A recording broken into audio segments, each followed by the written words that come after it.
Hi and a very good day. So for this video session, I will explain to you one of the topic under simple function and looping, which is user-defined function. Okay, so what are the definition of user-defined function? Alright, so let's take a look at our RStudio here. Okay, so as we can see here, as example, if I want to try to find the average of x, so I just simply put mean x, right? So the value of the average of this vector is 3.75, or I want to find the minimum value for the element of for the object of x, right?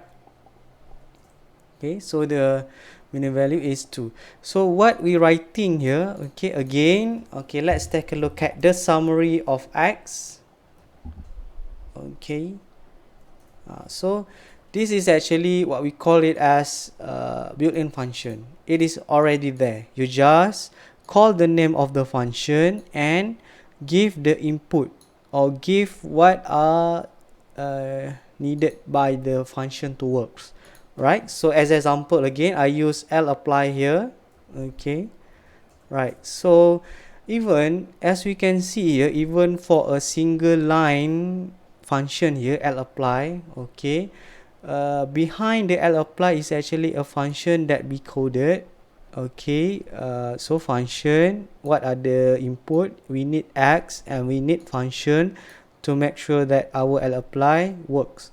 So here, as we can see here, this is 1, 2, 3, 4 line of expression to make sure that okay, lapply is work. But when we try to implement the function, okay, instead of writing all of this, we just write lapply and so on and so on.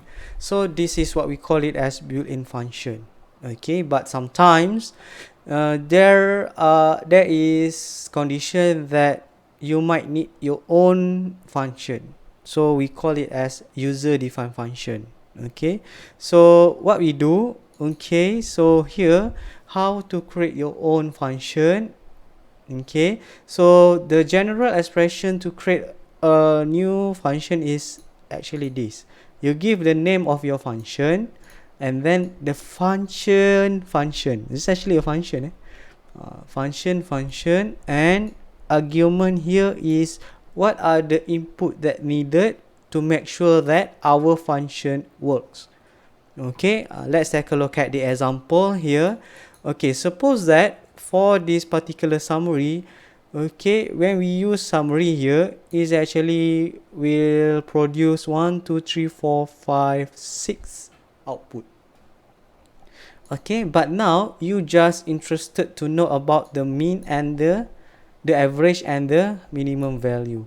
Okay, so let's say that I create another function. Okay, this is actually my function. Okay, find, okay, find mean. All right. Okay, so function. Okay, don't forget function.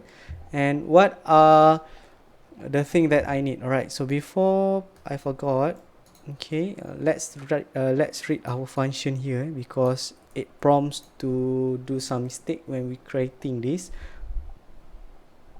Okay, so function here, right? So suppose that I need an x, so to make sure that, okay, this is actually a general object, general argument that you need to put.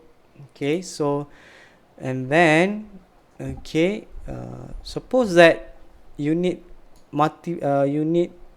a few expression to make your function work. Suppose that because I need mean, I need the mean function, I need the mean function, so I group this expression by using curly braces. Alright, or if you just want single line, you don't need this expression, but to do some function, it is best for us to create a curly braces, and then okay, I create my function here. Okay, data frame. Okay, so average equals to mean of x. Okay, and then minimum is equals to mean of x. Alright, okay, and then print result. Right. Okay, so here we run this our user defined function. Okay, so here we have this particular function. Okay, so suppose that I want to apply to our x. Okay, so what are the result? Okay, so I will get a data frame which is consists of the average of x and average the minimum value of x. So again, maybe sometimes we'll need this kind of built-in our user defined function so that it will cater our purpose. Okay, maybe okay, again, okay, this is x. This is actually when we create this particular function, x here is actually a general argument. It's not necessary for you to use to x object. Okay, you can also apply it towards y object. Again, you will get the same result. So here, find min here, it is not available in the built-in function. We create it by our own self, right? So that's why we call it as built-in what we call it as user defined function.